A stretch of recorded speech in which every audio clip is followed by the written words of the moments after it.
মনে করি ও আমার উম্মত, তোমরা ওরকম খেও না। তোমরা কি জান্নাত যেতে চাও না? এটা মুসলমানদের জন্য। আমি হিন্দু মানবে? আমি সাহারার বুকে কন্দন করি ও আমার উম্মত, তোমরা ওরকম খেও না। তোমরা কি স্বর্গে যেতে চাও না?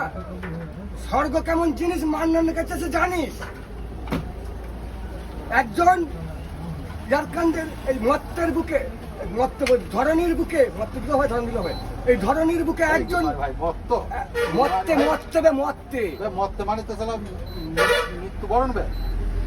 মত্তের বুকে একজন ঠান্ডা এসি ঘরে খাতা সারে, আর একজন জলে ভেজে রোদে পড়ে। জানিস কি তোরা রে এর কারণ কি?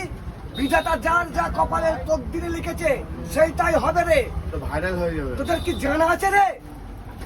কিছু করার নেই। তুই খবরের কাগজে তুই লিখছিস নাকি এইসবগুলো? সারা মানে বুঝিস? সারা মানে একটা মেয়ের নাম হয়, আর একটা ওই সারা মরুভূমির বুকে ইয়াম্মতি কে কাঁদছে? কে কাঁদছে? ইয়াম্মতি শব্দ মানে জানিস? আমার উম্মতের কি হবে?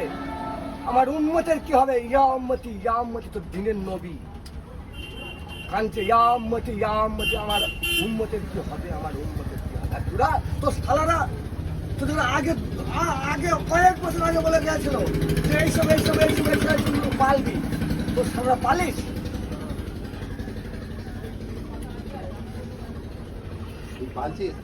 আমি নিশ্চয় দেখে নে, পাঁজর খানা দেখে নে, গুনে যাবে। এই পাঁজর থেকে নারী ঔরত তৈরি হয়েছিল, ঔরত। বিরাট পণ্ডিত লোকে মারা